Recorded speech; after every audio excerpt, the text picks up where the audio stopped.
Hi, and welcome back to lecture number 89. This is our final lecture for period 8, 8.15, continuity and change in period 8. So we'll go through all of the key concepts again and talk about the things that stay the same and the things that change throughout this historical period. We have one learning objective, and that is explain the context to which the events of the period from 1945 to 1980 shaped national identity. And we're starting with the United States responded to an uncertain and unstable post-war world by asserting and working to maintain a position of global leadership with far-reaching domestic and international consequences. We're talking about foreign policy here. The continuity that we see in this period is that the U.S., after another world war, is again the dominant world power. And we continue to be allied with the Western European countries with which we fought World War I. For the changes, we see that the United States chose to actually step into that leadership role as opposed to what it did after World War I when it went back into isolationism, did not join the League of Nations.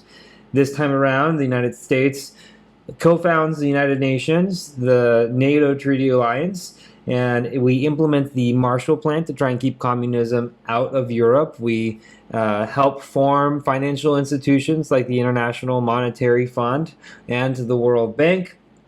We involve ourselves in hot wars like Vietnam and Korea to try and keep communism from spreading in other parts of Asia. So the United States policymakers engaged in a Cold War with the authoritarian Soviet Union, seeking to limit the growth of communist military power and ideological influence, create a free market global economy, and build an international security system. So the United States had always had an aversion towards communism. That is our continuity here. Now the change is that instead of being isolationists and keeping to ourselves, we're actually doing something to try and keep communism from spreading across the rest of the world. So we're adopting an aggressive foreign policy against the Soviet Union. This was crafted through George Kennan's long telegram saying that the Soviet Union has an aggressive policy towards us, and so therefore we should also respond in kind. The Soviet Union reacts to this with being even more aggressive. They form the Warsaw Pact in response to our formation of the NATO Treaty Alliance. We have Cold War policies leading to public debates over the power of the federal government and acceptable means for pursuing international and domestic goals while protecting civil liberties. Now, civil liberties in a time of war had been debated before in World War I, and after World War I, we had the first Red Scare, so we had people that were being accused of being communist, and that aversion towards communist really ostracized those who had opposing viewpoints or were not overtly patriotic. The difference here after World War II is that the Red Scare is taken to a new level under Senator McCarthy and McCarthyism. There's actual legislation like the Smith Act, there's executive orders that are trying to implement loyalty oaths, there's blacklisting in Hollywood and making sure that people who have ties to communism aren't able to get jobs. And the interrogations that came out of this in the House of Un-American Activities Committee actually yielded actual cases of espionage, like Alger Hiss and Julius and Ethel Rosenberg. And for the civil rights movement, we had new movements for civil rights and liberal efforts to expand the role of government, and that generated a range of political and cultural responses. So for the continuities here, we have civil rights movements going back to the 19th century. Really, after Reconstruction ended and Jim Crow begins to be implemented, we had African American civil rights leaders trying to end segregation, end discrimination against African Americans. Jim Crow laws had been allowed to pass through southern states because of the court case Plessy versus Ferguson in 1896. Voting rights were being infringed upon through literacy tests, poll taxes, and whites had been exempt from those laws through grandfather clauses. The change in this historical period from 1945 to 1980 is that we start to see the use of nonviolent resistance, boycotts, peaceful protests, sit-ins.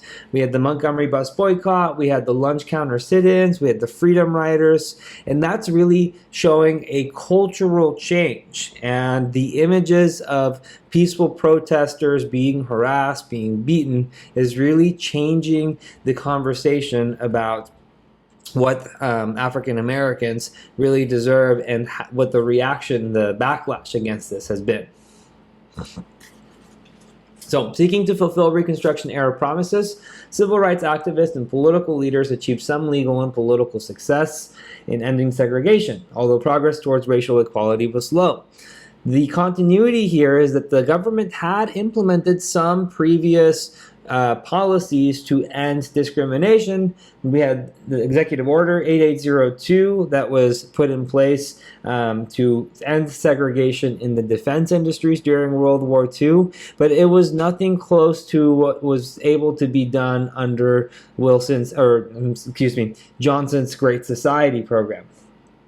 We also have the Supreme Court getting involved. New court cases are deciding on the sides of the civil rights movement, Brown versus the Board of Education, and segregation in schools. The Heart of Atlanta Motel versus the United States, and segregation in public accommodations. And Congress, like I said, gets active in passing the 1964 Civil Rights Act. Later on, they do the 1965 Voting Rights Act to try and make sure that the voting rights that had been promised to African Americans exactly 100 years earlier through the 15th Amendment were actually being given and able to be exercised. All right, responding to social conditions and the African American civil rights movement, a variety of movements emerged that focused on issues of identity, social justice, and the environment. So, for continuities here, historically disadvantaged groups were still disadvantaged from 1945 to 1980. The difference is that the different groups, gays, lesbians, women, American Indians, Hispanics, Latinos, they are using the same strategies and methods that the civil rights movement used to end discriminatory practices that they have experienced. So some of the sparks for this was the Stonewall riots for the gay and lesbian movement in 1969, the printing of the feminine mystique for the women's movement. And as far as the methods that they copied, the sit-ins were taken to a whole new level with the American Indian movement with the occupation of Alcatraz. And for the farm workers, the United Farm Workers, they used unionization of farm workers to try and end exploitation and discrimination against Latinos in agricultural fields. All right, liberalism influenced post-war politics and court decisions, but it came under increasing attack from the left as well as from a resurgent conservative movement. Now, liberalism is the idea that there are problems so large that only government has the power and the means to fix or do anything about the problem. This, as a solution to larger problems, has been accepted by Americans since the Great Depression and the New Deal. But now we start to see changes, especially in the 1970s. Conservatives are criticizing Supreme Court decisions like Miranda versus Arizona and Roe v. Wade, basically saying that the government is making bad decisions, that their decisions are too involved in people's lives, that they are wrong. There was growing skepticism to the powers of government and whether or not government should have as much power as it does, especially after the Watergate scandal when the president had been found to have been lying about his involvement in the Watergate break-in.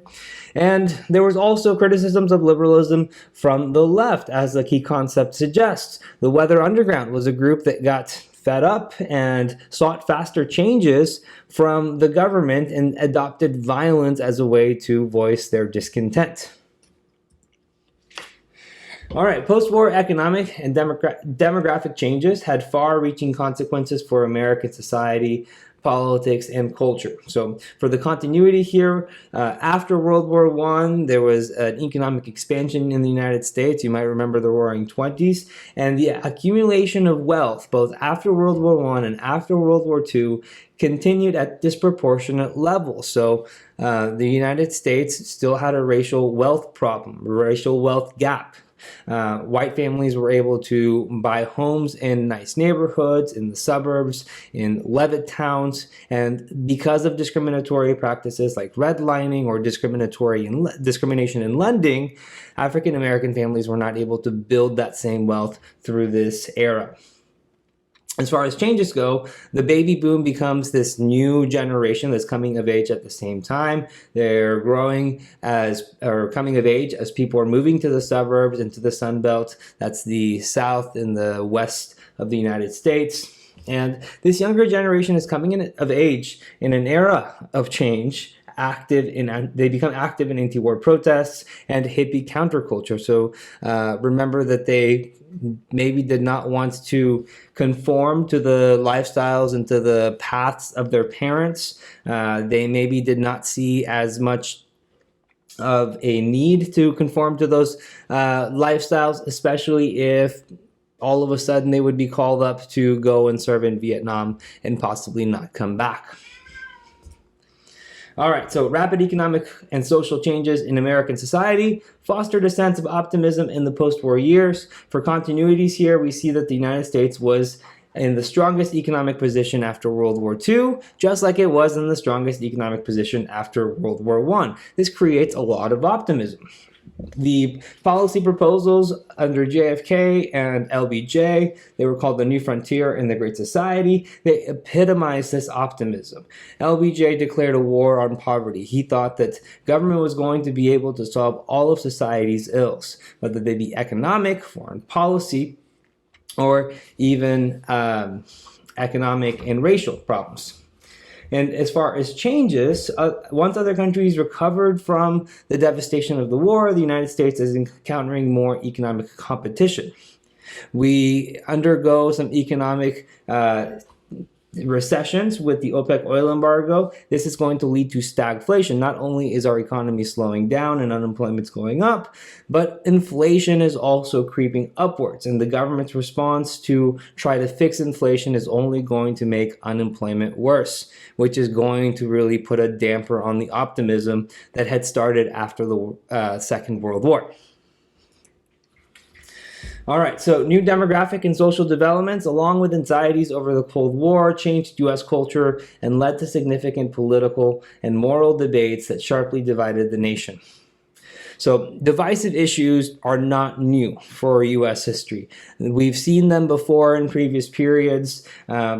Civil rights, foreign policy, the role of government in the economy and people's lives, they've always split the nation. You can point back to any other historical period and these debates were going on. As far as the economy, you could point back to the Gilded Age. As far as racial issues, you can point back to Reconstruction and the Civil War.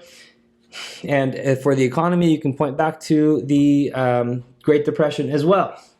Now, here are the changes. The United States became more active in providing civil rights. And then that also is going to lead to a backlash against programs like affirmative action.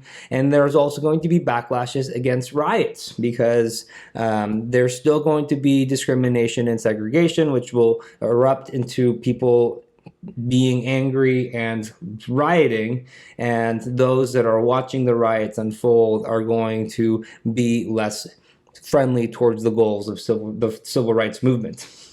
The United States continues to begin a hands-off approach to support their allies abroad and to support their goals in ending communism. So this is a change that happens within the time period, because we start out the time period as being very involved, trying to do everything possible to try and stop communism from spreading. And now we're only going to be sending aid and sending money.